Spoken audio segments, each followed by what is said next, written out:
upaya untuk mengembalikan citra dengan menggunakan poligraf. Itu diabaikan saja. Poligraf tersebut sebagai pseudoscience, bukan sebagai teknologi yang sungguh-sungguh ilmiah. Kita ini sepertinya punya ekspektasi yang eksesif, ekspektasi yang berlebihan terhadap alat ini. Yaitu sebaiknya disingkirkan saja. Oh, ini skenario baru ya? Iya, kalau saya bilang seperti itu, Mas. Skenario di atas skenario. Ini sudah ada putusan jurisprudensinya di Mahkamah Agung, sudah dipakai di beberapa perkara. Dia tidak pernah merasa tertekan apapun, maupun dari Ferdy Sambo, Putri Chandrawati, apapun, atau dari backingannya Ferdy Sambo lah. Dia membantah Karo Provos itu dia dengan memegang mic, kalau diperhatikan bergetar, suaranya bergetar, menahan nangis, karena saking menahan ekspresinya dia yang sebenarnya sangat down, yang sangat tadinya dia sangat takut mengungkapkan itu karena itu masih jenderal aktif. Tapi siapa gerangan dijatuhi hukuman mati, siapa yang hukuman seumur hidup, siapa yang 20 tahun, siapa yang bebas murni.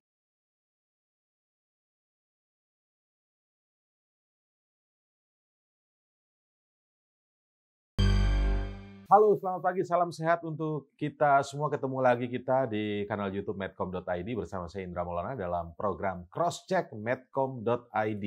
Nah, memasuki sidang pekan ke-8 ya, 2 orang yang diduga menjadi aktor pembunuhan berencana Brigadir Yosua, yaitu Ferdy Sambo dan Putri Chandrawati, kembali menjadi pusat sensasi. Kenapa demikian? Hasil skor tes lie detector Putri Chandrawati minus 25, Ferdy Sambo minus 8. Menurut ahli poligraf yang dihadirkan majelis hakim, skor minus berarti bohong.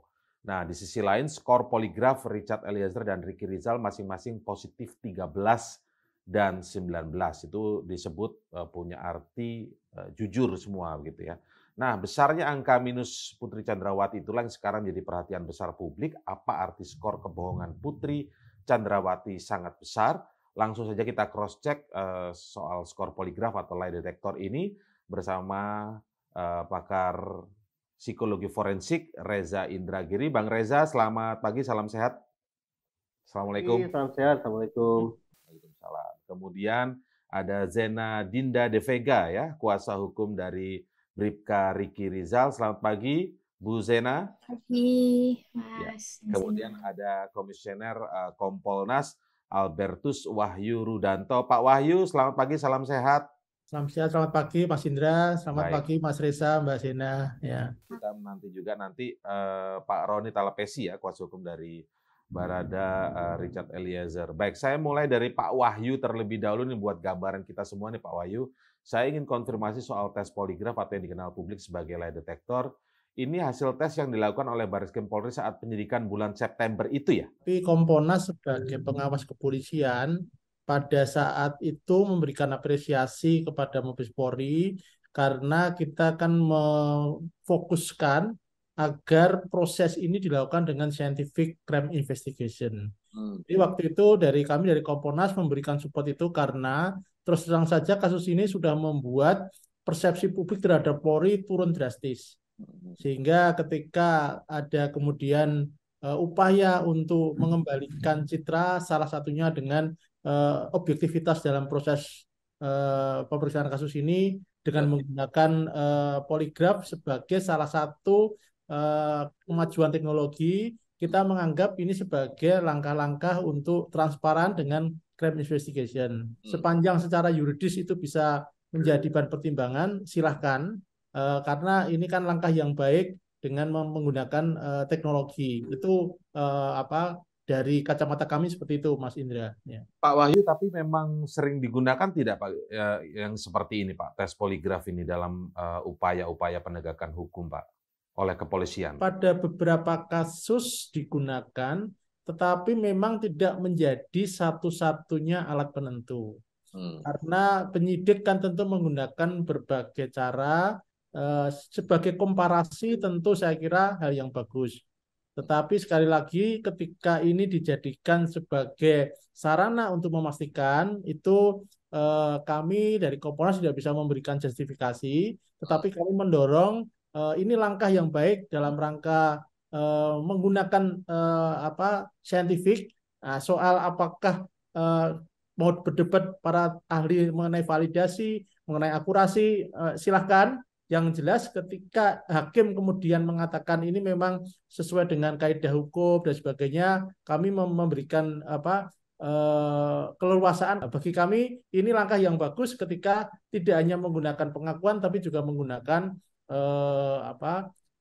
teknologi, sehingga based to scientific itu menjadi dukungan yang harus kita berikan support ya. Nah, waktu itu Kompolnas mendorong untuk menggunakan tes poligraf ini, alasannya apa, Pak? Apakah memang juga mengetahui sebelumnya bahwa soal poligraf ini di sisi akademis memang ada perdebatan? Ini yang saya ikuti dari saat hakim mengundang saksi ahli ya, kemudian ada tanya jawab juga dari kuasa hukum Ferdy Sambo dan Putri Candrawati, kalau tidak salah, yang mengatakan di sisi akademis ini kan ada perdebatan yang cukup signifikan ya, kalau tidak salah disebutkan waktu itu dalam sidang itu orang yang sebenarnya bermasalah atau salah tapi dia tenang maka tidak tercatat di poligraf gitu, tercatatnya jujur gitu loh, Pak. Itu kan ada sih, tapi waktu itu disadari tidak oleh Kompolnas bahwa ada perdebatan di akademisi soal tes poligraf ini, sehingga kita ingin bertanya apa yang membuat Kompolnas juga ikut mendorong digunakannya tes poligraf ini, Pak. Waktu itu kami tidak mendorong tetapi memberikan apresiasi. Statement itu kita. Jadi kita memberikan apresiasi ketika polisi menggunakan langkah-langkah scientific crime investigation. Salah satunya dengan alat uji kebohongan.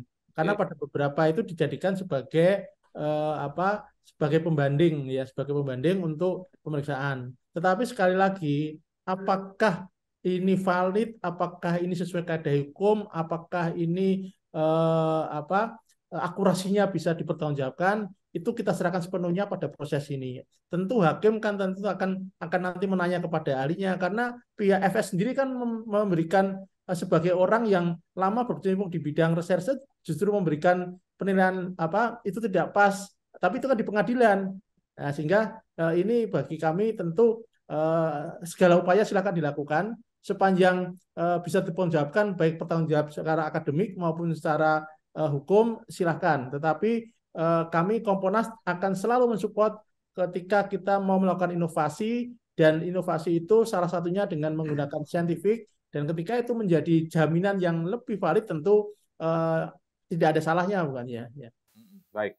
Saya boleh bergeser dulu ke Bang Reza Indragiri ya. Bang Reza, kalau menurut Bang Reza sendiri, di mata Bang Reza, apa sih arti skor poligraf minus dan plus itu sebenarnya kalau langsung ke kasus ini ya, misalnya kalau Putri Candrawati itu kan minus 25, ini langsung jadi sorotan gitu loh. Minus 25 ini gimana pengertiannya ini, Bang Reza? Plus, minus, atau netral sekalipun bagi saya maknanya sama. Yaitu diabaikan saja.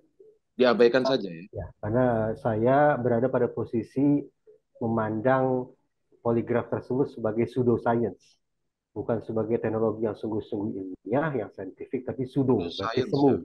Okay. Tapi begini, agar objektif, maka sudah sepatutnya di ruang sidang itu ada pembahasan tentang 3 aspek. 3 aspek ini selalu semestinya dibahas, selalu semestinya dipersoalkan ketika lie detector atau poligraf dihadirkan di ruang sidang. 3 persoalan tersebut adalah terkait dengan metode, ethics, dan admissibility, admission, yaitu seberapa jauh kemudian otoritas penegakan hukum dalam hal ini pengadilan akan menerima atau tidak, menyikapinya bagaimana terhadap barang yang dihadirkan yang namanya poligraf ke ruang sidang itu. Nah, kalau kita terjemahkan poligraf itu sebagai lie detector alias pendeteksi kebohongan, atau mereka menggunakan istilah deception, maka mari kita pahami terlebih dahulu sesungguhnya definisi atau pemaknaan kebohongan itu apa. Kebohongan adalah kesenjangan antara pernyataan dan kenyataan. Persoalan yang paling mendasar dari alat ini adalah alat ini tidak tahu kenyataannya seperti apa. Dengan kata lain, alat ini sesungguhnya tidak membandingkan antara pernyataan dan kenyataan. Alat ini sebatas membandingkan antara pernyataan dengan respon fisiologis manusia. Respon fisiologis manusia itu misalnya suhu tubuh, ukuran pupil mata, tetesan keringat, besaran pori-pori, degup jantung, jeda kata, kecepatan atau kelambatan tarikan napas, itu adalah respon fisiologis. Sehingga kalau kita bayangkan sebuah grafik, ketika kemudian grafik tentang respon fisiologis itu berubah secara drastis, maka itulah yang kemudian ditafsirkan sebagai kebohongan. Versi poligraf ya, oke. Versi poligraf. Tetapi jangankan membandingkan dengan kenyataan. Mesin itu pun ketika grafiknya menunjukkan perubahan drastis tidak bisa membedakan atau memastikan apakah perubahan respon ini dikarenakan kebohongan atau karena yang bersangkutan sedang sakit atau yang bersangkutan sedang menahan buang air kecil misalnya, alat itu pun tidak bisa membandingkan. Jadi pukul rata, pokoknya kalau grafiknya menukik tajam, kemudian turun jauh ke bawah, nah perubahan-perubahan drastis macam itu yang langsung disimpulkan ini indikasi kebohongan. Nah, sudah ada lompatan logika yang terlalu jauh untuk kemudian kita katakan alat ini sungguh-sungguh mendeteksi kebohongan manusia. Oke. Nah, Bang Reza, kalau begitu apa yang Anda jelaskan ini clear sekali itu pseudoscience gitu ya, semu gitu. Tapi masih digunakan oleh kepolisian ini kira-kira Bang Reza paham nggak kira-kira apa alasan di balik ini semua kira-kira menurut analisis Bang Reza ya, secara analisis. Sesaat lalu kita bicara tentang aspek metode. Nah, sekarang kita bicara ke aspek admissibility, yaitu seberapa jauh sesungguhnya otoritas penegakan hukum menerima atau akan menyikapi hasil pemeriksaan dengan menggunakan poligraf ini. Ya. Saya membayangkan bahwa dari sesi 1 ke sesi persidangan berikutnya ini tampak terang benderang bahwa paling tidak 2 orang ini yaitu FS dan PC ini sudah dinilai hakim sebagai sosok yang tidak kredibel. Informasi atau keterangan yang mereka sampaikan tidak valid. Tidak valid berarti boleh jadi ada kebohongan di sana, ada rekayasa di sini dan seterusnya. Nah, tentu saja yang namanya terdakwa boleh mengatakan apapun, toh mereka tidak disumpah, mau berkhayal, mau membual, apapun, mau diam, terserah. Tetapi barangkali otoritas penegakan hukum ingin siapa tahu ada satu alat yang bisa memperkuat dakwaan dengan menyimpulkan bahwa oke, terdakwa ada kepastian macam itu pun tidak jadi persoalan.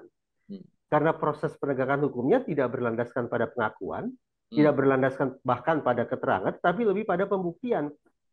Nah, barangkali itu yang menjadi alasan mengapa otoritas kepolisian menggunakan poligraf. Di samping juga, barangkali ini masih ada anggapan bahwa ini adalah alat canggih yang digunakan oleh sekian banyak lembaga penegakan hukum dan akan diterima karena saking canggihnya akan diterima oleh otoritas kehakiman, dalam ini adalah majelis hakim.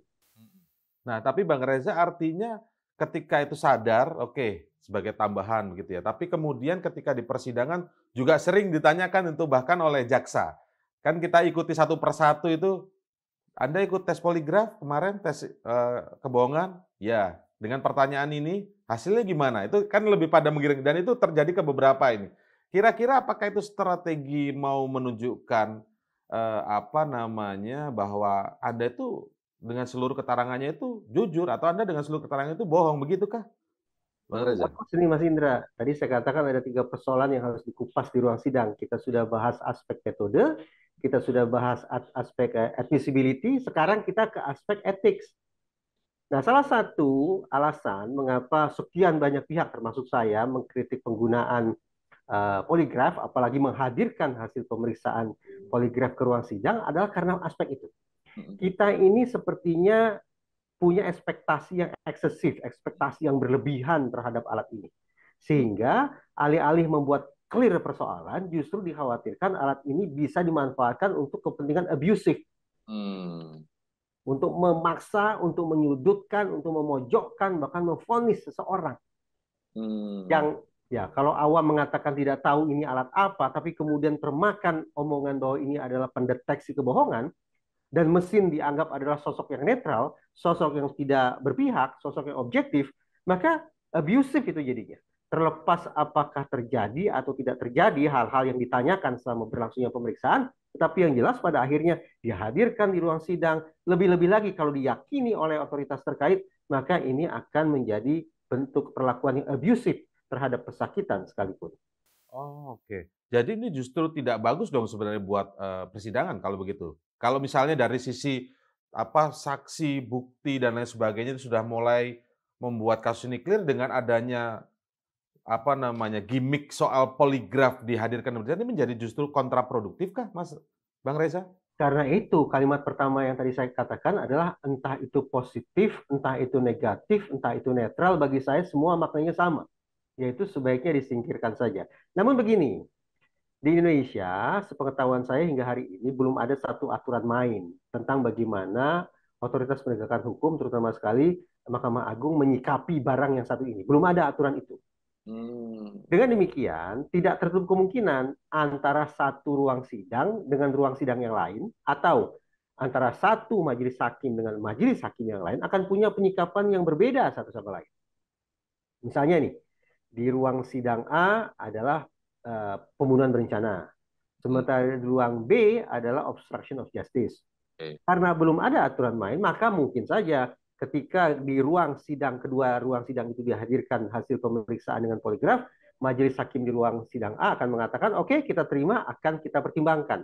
Sementara di ruang B, hakim mengatakan kami tolak, berarti otomatis tidak kami pertimbangkan. Itu bisa saja.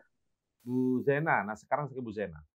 Ini berarti juga kalau kita mendengarkan penjelasan Bang Reza tadi secara komprehensif, ini berarti kalau diabaikan belum tentu juga apa yang disampaikan Ricky Rizal itu jujur juga berarti Bu Zena.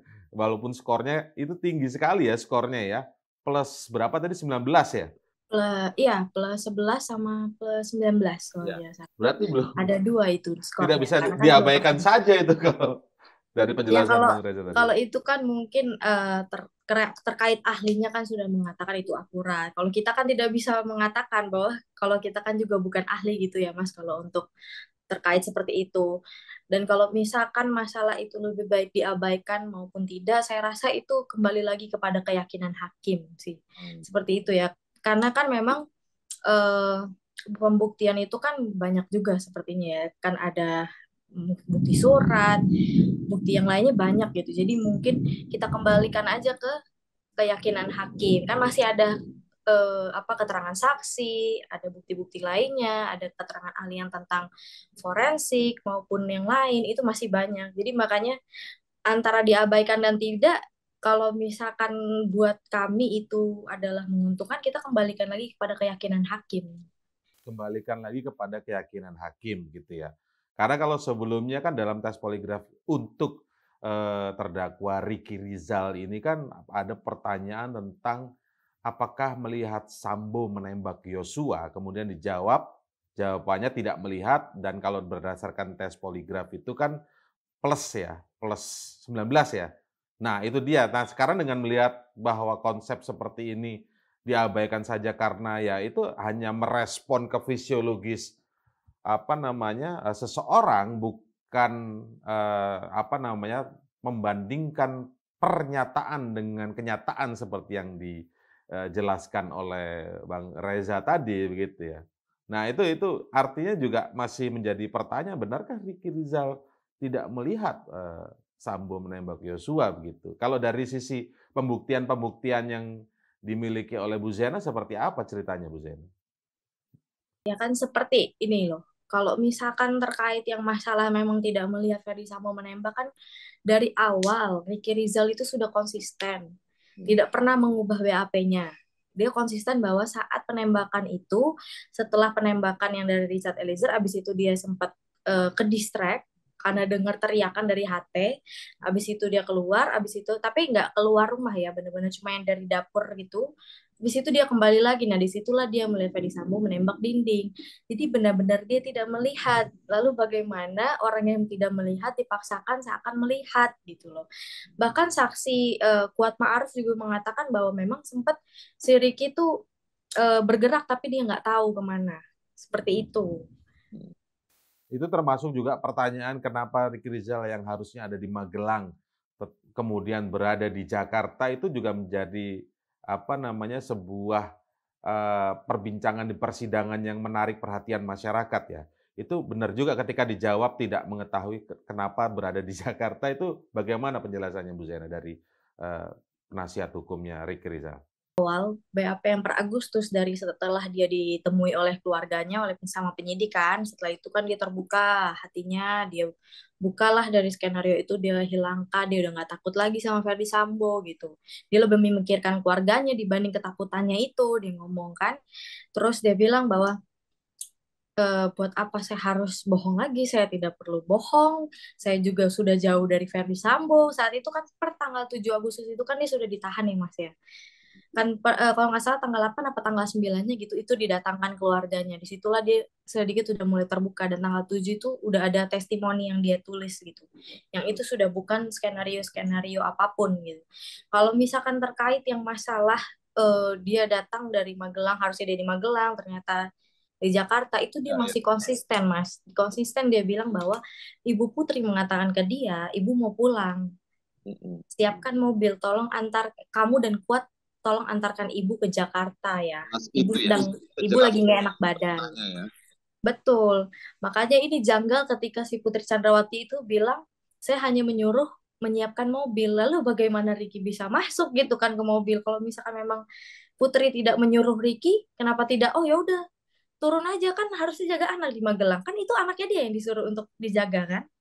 Kalau memang sebenarnya dia bilang dia tidak mengajak, hanya menyuruh menyiapkan mobil, karena klien kami pun juga bilang bahwa sangat jelas sekali dan sangat yakin Ibu Putri mengatakan bahwa tolong antarkan kamu dan Kuat, tolong antarkan saya ke Jakarta. Saya lagi nggak enak badan. Gitu Mas. Dari awal dari per tanggal 7 Agustus itu sampai sekarang Ricky masih konsisten BAP-nya. Ya. Nah, saya ke Bang Roni. Halo Bang Roni, Ya, terima kasih sudah halo. akhirnya bergabung ya sambil Ya, perjalanan. Mas Indra. Ya, saya begini mau mencoba melihat juga dari kacamata media kan, kalau dari beberapa waktu terakhir dari persidangan ke persidangan nih yang ingin karena cross check-nya kan berbagai ini ya, dari terdakwa ke saksi, terus saksi ke terdakwa dan beberapa terdakwa, sehingga yang ditanya publik mana yang jujur, mana yang bohong. Makanya muncullah kemudian selalu dibaca pakar mikroekspresi untuk membaca apakah ini jujur, apakah ini sedang berbohong. Lalu kemudian sekarang dimunculkan juga di persidangan poligraf. Hasil poligraf, apakah jujur atau bohong dan lain sebagainya itu muncul. Dan kita juga sering melihat ekspresi dari Richard Eliezer ketika datang Putri Chandrawati atau Verdi Sambo atau beberapa yang lain menjadi saksi ataupun terdakwa, itu geleng-geleng kepala dan lain sebagainya. Bang Roni melihat soal bohong atau jujur sejauh ini di persidangan kayak apa Bang Roni? Iya, yang banyak bohongnya itu kan Sambo dan Putri Chandrawati, Mas Indra. Iya, dalam persidangan ini kan kelihatan. Jadi bayangkan saja Mas Indra, di persidangan saja jelimet loh. Apalagi waktu penyidikan ya. Kita bayangkan ya bagaimana penyidik bekerja waktu itu ya. Di persidangan aja buat kalau kata bekennya ribet gitu loh. Ini mereka dalam persidangan ini berbelit-belit gitu loh. Nah, kalau kita lihat kan begini, hakim tentunya akan menilai terkait dengan fakta persidangan ya. Ini harus menjadi suatu peristiwa pidana yang secara utuh, logis secara hukum, dan berkesinambungan antara satu peristiwa satu dengan peristiwa yang lainnya. Terkait dengan barang bukti yang memang sejak awal kita ketahui ya, barang bukti tersebut dirusak. Kemudian ada barang bukti yang kalau saya sampaikan disembunyikan. Itu senjatanya Sambo. Karena apa? Serpian peluru dan DTP itu tidak identik dengan pistol dari milik Richard Eliezer. Jadi saya bilang disembunyikan, bukan dihilangkan, disembunyikan ya. Disembunyikan ya. Karena tidak diketemukan pistol ketiga dari di TKP. Nah, kemudian ada CCTV yang rusak. Sekarang itu tidak diketemukan. Tidak diketemukan karena pistol yang diserahkan oleh kakaknya Verdi Sambo yang dihadirkan di persidangan, kita tanyakan pistol tersebut diberikan kepada penyidik, siapa yang menyerahkan? Putri Chandrawati yang mengasih ke kakaknya bawa ke Mabes Polri untuk diserahkan kepada penyidik. Dan juga terkait barang-barang yang ada di Saguling juga, itu tanda terimanya atas nama pengacara juga. Jadi kita melihat bahwa memang ya dari pertama mereka mencoba untuk menyudutkan Richard Eliezer, kemudian memframing bahwa Richard Eliezer ini berbohong, Richard Eliezer ini Barada ini punya masalah dengan eh, almarhum Joshua. Ya, ini kan mereka coba membuat opini, coba membangun narasi yang baru lagi. Kalau saya bilang ini skenario yang baru lagi. Oh, ini skenario baru ya? Iya, kalau saya bilang seperti itu, Mas Indra. Kenapa? Kan fakta persidangan seperti ini kan sudah terlihat. Kemudian mereka coba untuk menyudutkan Richard Eliezer, membuat cerita lagi yang bahwa kalau Richard Eliezer ini ada masalah dengan almarhum Joshua. Dugaan kami ini kan membuat skenario baru, skenario di atas skenario. Supaya apa? Ketika satu orang tidak bisa diajak kompromi soal skenario, dan akhirnya orang yang tidak bisa diajak kompromi itu mau dikorbankan lagi gitu ya, menjadi skenario baru. Betul, betul Mas Indra. Jadi mau dibuat bahwa beban pertanggungjawabannya itu semua mau diserahkan kepada Richard Eliezer. Yang dari awal saya sampaikan ini tidak adil. Makanya waktu persidangan saya tidak mengajukan eksepsi. Karena target saya adalah memeriksa para saksi-saksi ini yang kita tidak percaya. Kalau mereka diperiksa duluan di persidangannya Verdi Sambo dan Putri Candrawati, kami yang akan kebawa dengan arus kebohongan ini lagi gitu loh. Kita tidak mau. Jadi ketika kita tidak mengajukan eksepsi, kita punya kesempatan duluan untuk memeriksa saksi-saksi yang kami anggap sudah tidak kompeten dari awal. Tetapi sekali lagi, ketika di persidangan kan orang tidak bisa berbohong semuanya. Orang tidak bisa mempermainkan peradilan. Ada yang mencabut BAP, kemudian ketika dikonfrontir terkait di mana isoman, mereka bertahan bahwa isomannya itu ada di Duren 3, tetapi ajudan yang lainnya menyampaikan bahwa isoman dari FS dan PC itu adanya di rumah Bangka. Kemudian ada saksi juga dari petugas swab, kita tanyakan, Verdi Sambo pernah kena COVID atau enggak? Pernah. Isomannya di mana? Di rumah Bangka. Biasanya kan orang kalau kena COVID beberapa hari kemudian harus tes lagi kan, PCR. Tesnya di mana? Di rumah Bangka. Nah ini kan terpatahkan narasi-narasi atau yang mereka sampaikan ya dalam persidangan ini kan terpatahkan. Kemudian Richard Eliezer tidak berdiri sendiri. Apa yang disampaikan Richard Eliezer ini sesuai dengan fakta persidangan dan didukung oleh keterangan-keterangan saksi yang lainnya. Gitu loh. Nah yang menarik kemarin terkait dengan poligraf ini, klien kami kan ditanyakan, apakah kamu berbohong terkait dengan apa peristiwa tembak menembak yang ada di Duren 3? Hasilnya kan tidak, gitu loh. Dan hasilnya dia jujur. Kenapa perlu kita jelaskan ini? Karena mereka mencoba membangun narasi bahwa Richard Eliezer ini mengubah BAP yang di bawah tanggal 5. Perlu kita tegaskan, BAP di tanggal 5 itu adalah BAP skenario dari FS. Dan pengacara yang dampingi itu adalah pengacara dari Verdi Sambo gitu loh. Dengan pengacara Eliezer yang awal ya maksudnya ya? Iya, pengacara yang awal. Nah, BAP yang benar itu kan di atas tanggal 6 sesuai fakta, tetapi pengacaranya FS tidak mengakui tanggal 6 itu loh. Dia mau masih bertahan yang di bawah tanggal 6 yang di mana di bawah tanggal 6 adalah itu skenario dan skenario itu menguntungkannya Verdi Sambo. Nah, itu catatan kami yang pertama. Nah, yang kedua terkait bukti ya. Ada satu poin yang kemarin di persidangan terungkap terkait dengan senjata HS milik almarhum Joshua yang ada di TKP. Kalau Verdi Sambo sampaikan di persidangan ketika dia menjadi saksi, dia mengambil senjata tersebut dari pinggang almarhum Joshua.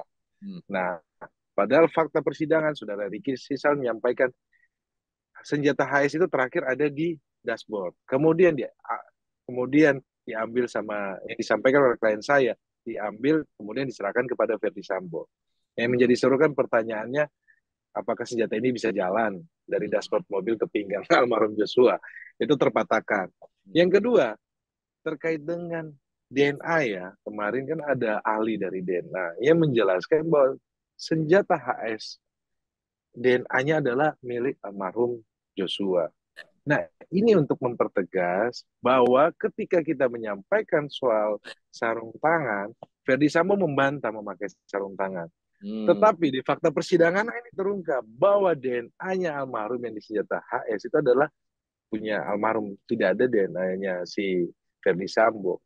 Nah, ini untuk mempertegas dugaan kami. Memang kan fakta persidangan dia sampaikan dia memegang senjata HS menembak-nembakan. Iya, dia bantah memakai sarung tangan. Kalau dia membantah memakai sarung tangan, harusnya kan DNA-nya Verdi Sambo yang ada di pistol tersebut. Iya kan, logikanya kan gitu kan. Tetapi ketika tidak ada DNA-nya Ferdi Sambo, nah ini memperkuat bahwa Ferdi Sambo memakai sarung tangan. Nah, ketiga, terkait penembakan.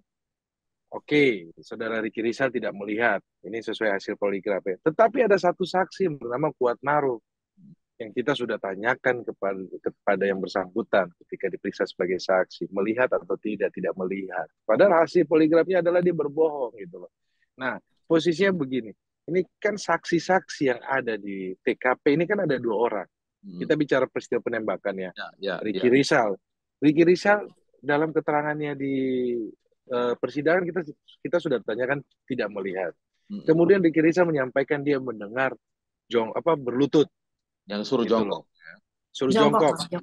Jongkok. Itu Ricky Rizal sampaikan. Terus Ricky Rizal sampaikan bahwa Ferdi Sambo ikut maju.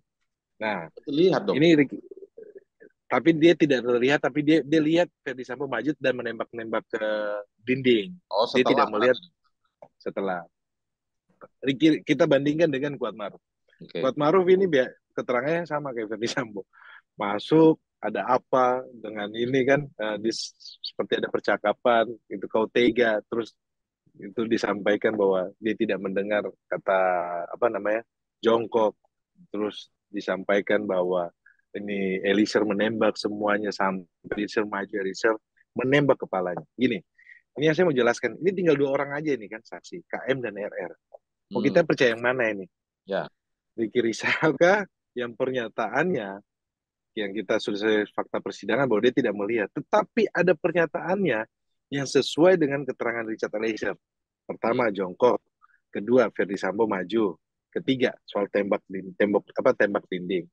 Nah, kalau si Kuat Maruf dia sampaikan bahwa ada percakapan, kau begitu tega gitu kan. Kenapa gitu kan? Seolah-olah Ferdi Sambo menanyakan, terus kemudian hajar sesuai dengan Ferdi Sambo. Jadi begini, kembali lagi majelis hakim akan mempercayai kedua saksi mahkota yang ada di kejadian TKP pada saat itu. Nah, kalau kami melihat bahwa separuh keterangannya Ricky Rizal itu adalah sesuai dengan keterangan Richard Eliezer.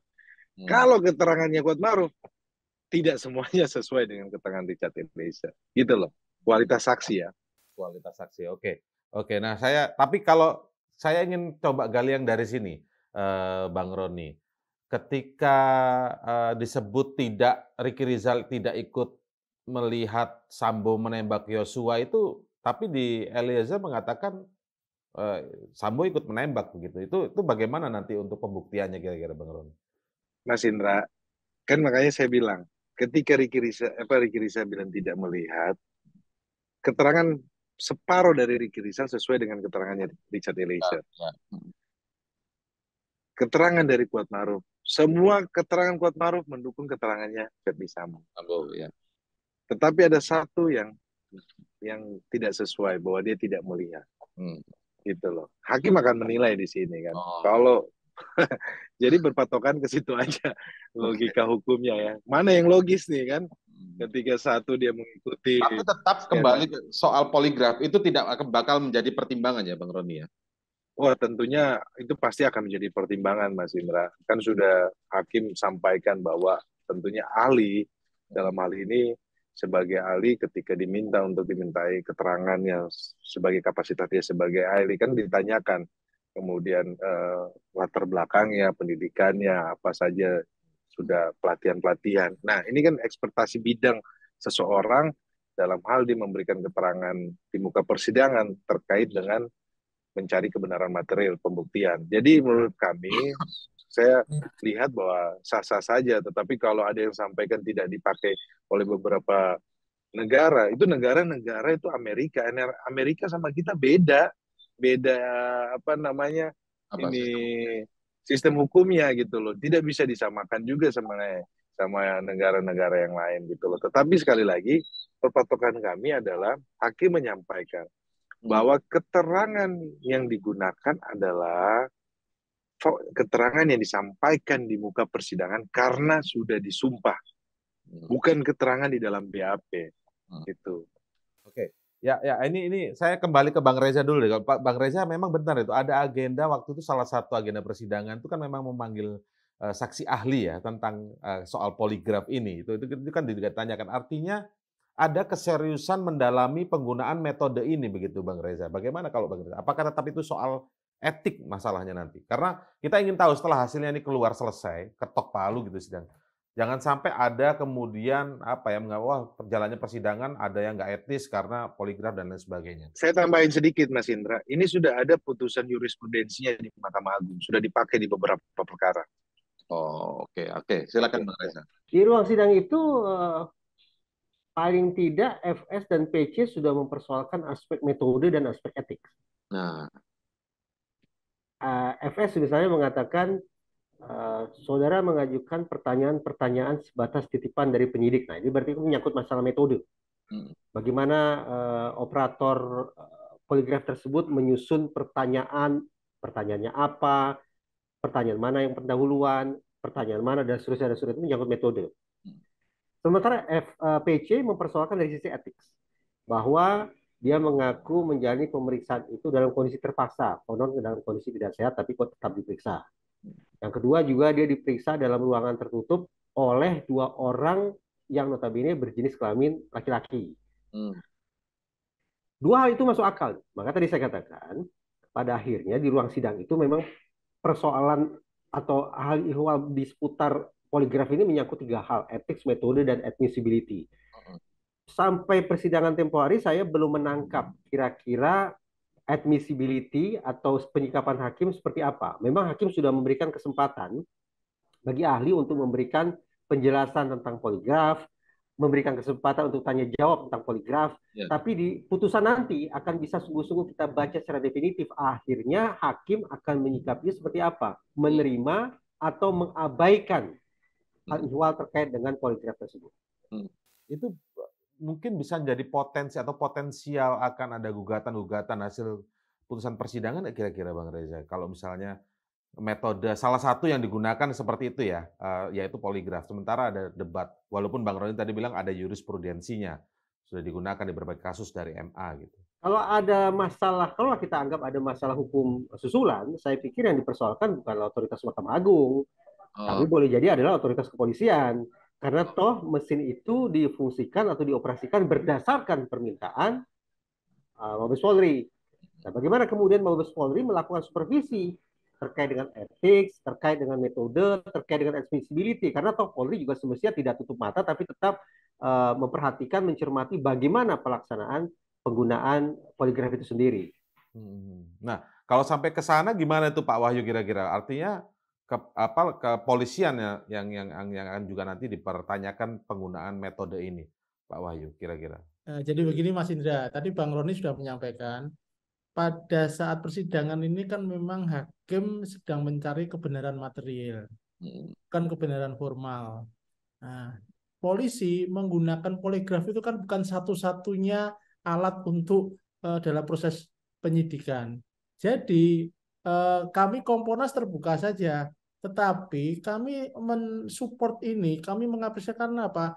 Ada niat untuk sedetail mungkin mengungkapkan ini secara terbuka. Soal kemudian ada perdebatan di para kalangan ahli, ada perdebatan di kalangan ahli hukum, itu prosesnya silakan jalan.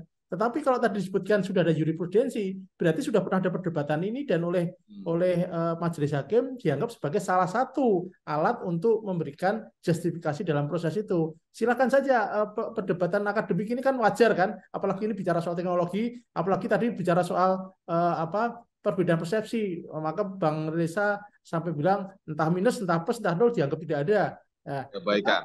Ya, jadi kalau kami Komponas melihat sekecil apapun tetap ada manfaatnya. Soal kemudian itu akan menjadi menjadi alat yang signifikansinya seberapa persen, hakimlah nanti yang akan mengambil keputusan soal itu ya. Bu Zaina, tapi Bu Zaina melihat Ricky Rizal sendiri ini masih tertekan nggak sih sama seorang Verdi Sambo, Bu Zaina? Ketika mendampingi sebagai penasihat hukum setiap persidangan, kalau kita lihat ekspresinya itu ini publik ya yang melihat secara ini. Tapi kalau Bu Zena sebagai penasihat hukum, apakah masih ada tertekan tidak sih sama seorang Ferdi Sambo atau mungkin tanda kutip backingnya Ferdi Sambo di luar sana? Iya, semenjak dari saya ketemu sama Mas Riki, dari penandatanganan kuasa, dari ia menerangkan peristiwanya bagaimana yang ia alami sampai sekarang, dia tidak pernah merasa tertekan apapun, maupun dari Ferdi Sambo, Putri Chandrawati, apapun, atau dari backingannya Ferdi Sambo lah, seperti itu ya. Karena memang di sini per Agustus itu dari semenjak keluarganya itu didatangkan oleh penyidik sampai saat ini selalu disupport oleh keluarganya. Keluarganya selalu mendampingi. Kami juga selalu mendampingi. Mungkin kayak mungkin terkait waktu itu ada saksi Karo Provos kalau nggak salah ya Pak Beni Ali maupun yang dari Polres Jakarta Selatan yang bilang menginterogasi dia pada saat di Duren 3 itu memang kan sebenarnya emang ada titipan ya omongan kalau misalkan ada yang nanya bilang saya interogasi gitu di Duren 3 waktu tanggal 8. Memang mungkin itu kepentingan mereka agar mereka mungkin tidak kena kode etiknya lebih jauh lah, lebih parah daripada demosi ataupun mutasi ataupun pansus ya. Mungkin kalau misalkan dia mengatakan tidak menginterogasi, hanya mengikuti arus saja gitu dari skenario yang sudah dibuat oleh Ferdi Sambo, mungkin bisa PTDH mungkin ya. Cuma saat itu Ricky waktu yang kesaksian dari Polres Jakarta Selatan sempat dia takut. Karena sudah disampaikan, dibilang sama seorang jenderal kalau misalkan dibilang diinterogasinya tahu skenarionya dari Duren 3 ya. Seperti itu. Tapi waktu setelah dia mungkin udah makin down, udah semakin dia kayaknya dipojokkan, seperti itu ya. Jadi dia merasa, saya gak akan takut lagi, ini nasib saya dan keluarga saya. Dia mengatakan seperti itu. Makanya gitu ya. waktu kesaksiannya Pak Beni Ali itu, dia bantah dan dia mengatakan, dia mengulang kembali kata Pak Beni Ali waktu di Saguling meminta dia. Dan dia sampai bilang, jenderal seorang jenderal.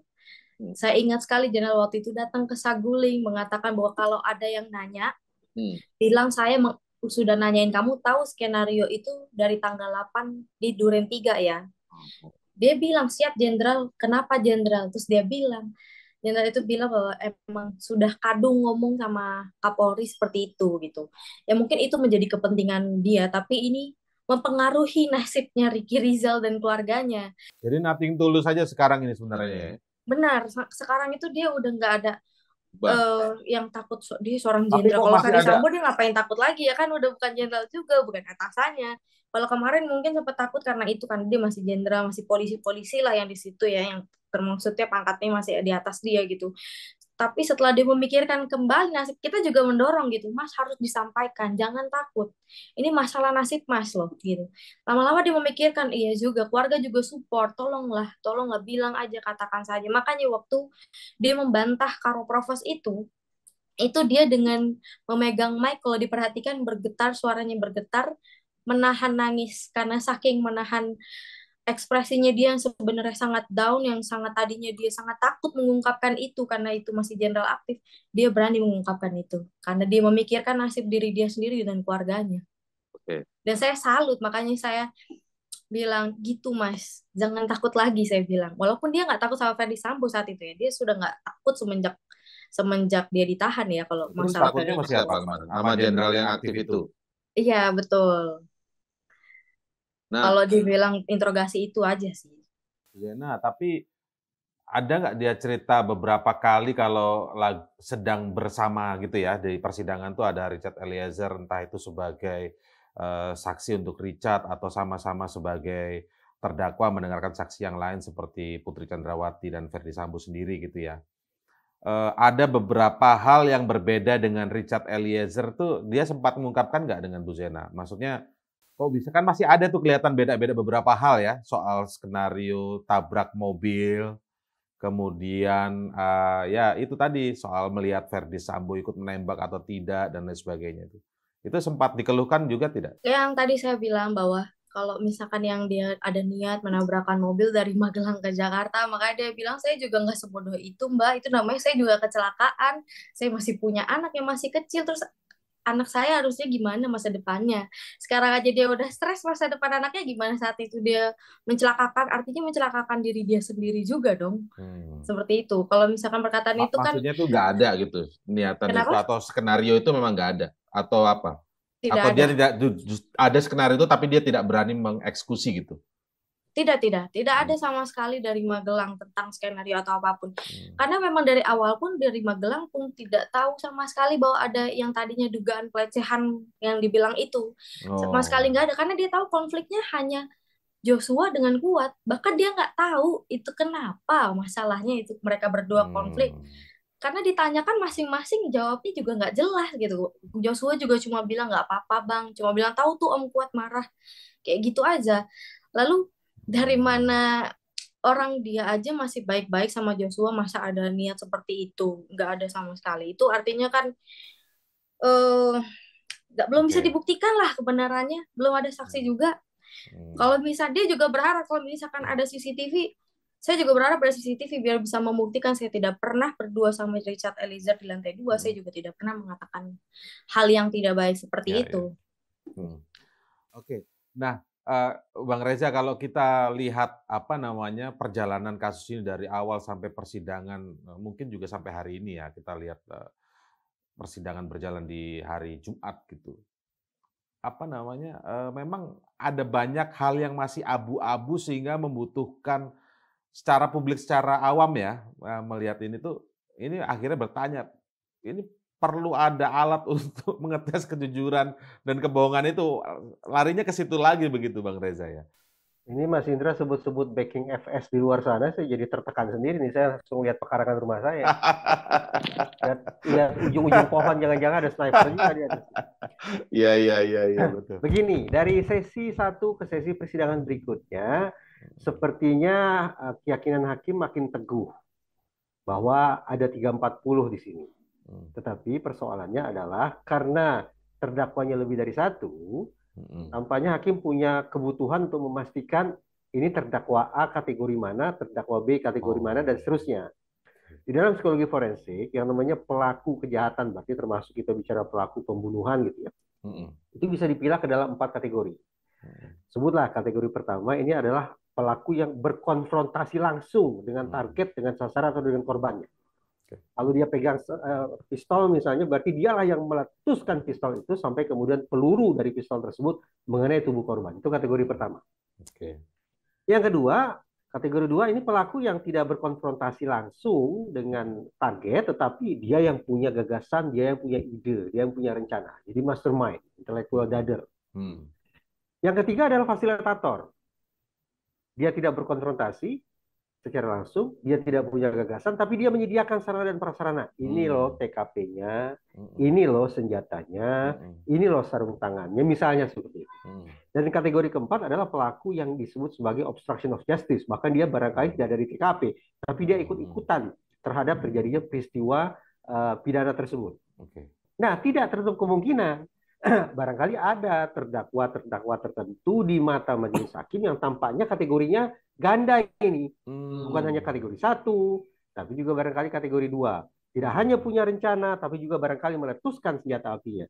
Nah, saya membayangkan bahwa pendalaman-pendalaman yang dilakukan oleh hakim pada sesi-sesi ke depan ini tampaknya ditujukan untuk itu. Memilah terdakwa A masuk kategori yang mana, terdakwa B kategori yang mana, dan seterusnya.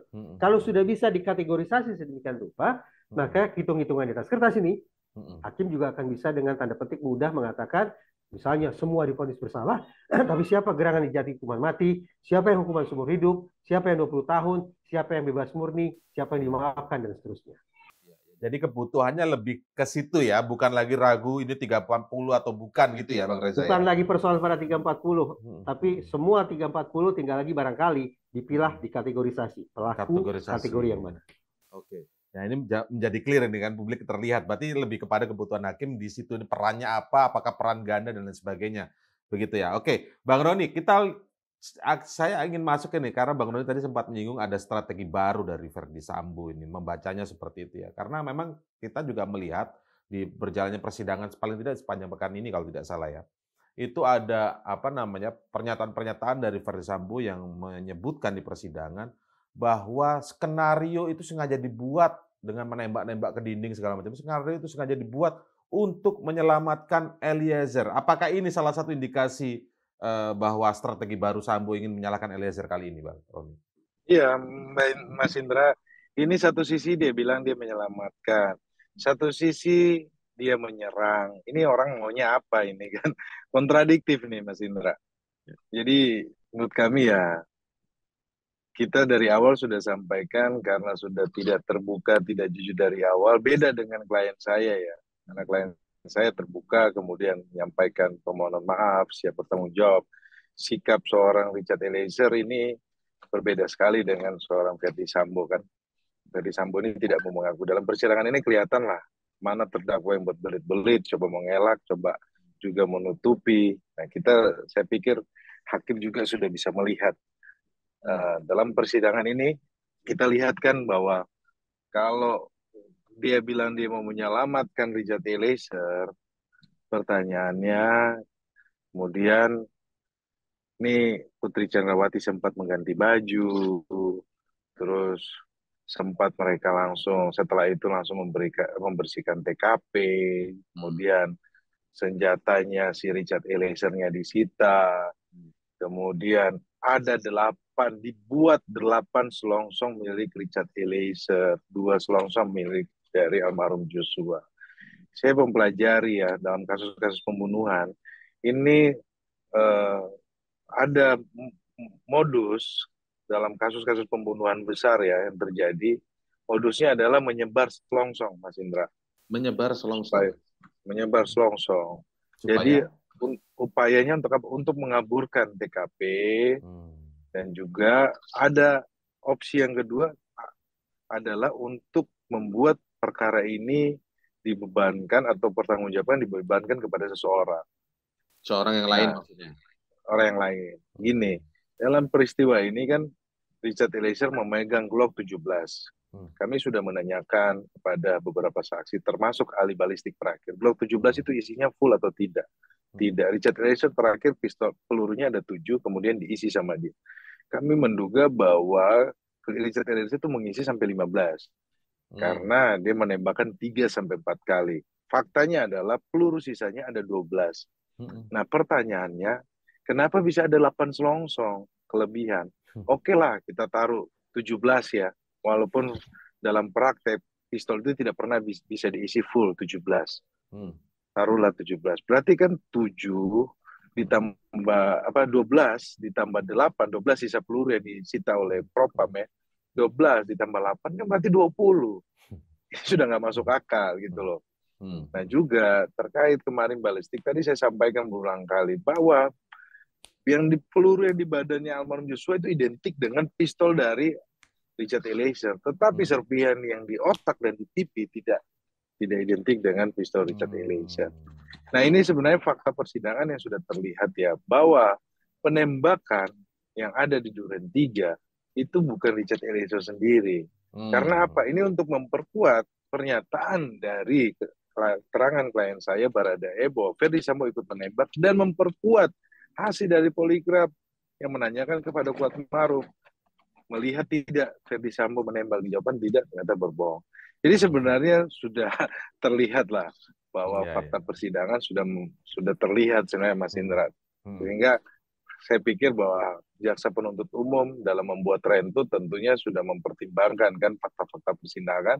Kemudian nanti kita lihat putusan majelis hakim tentunya fakta persidangan. Kita dikasih kesempatan juga untuk menghadirkan saksi yang meringankan dan ahli, tapi itu nanti kita lihat di persidangan. Oke. Baik, untuk persidangan selanjutnya kita memang nantikan ya apa yang muncul di fakta persidangan berikutnya. Untuk sementara ini kami ucapkan terima kasih Bang Roni, Bang Reza, Pak Wahyu, terima kasih Zena, Pak Wahyu, atas waktunya dalam Reza, diskusi crosscheck di Medcom.id. Terima kasih. Sekali lagi, salam respek, salam hormat, terima kasih, salam sehat untuk kita.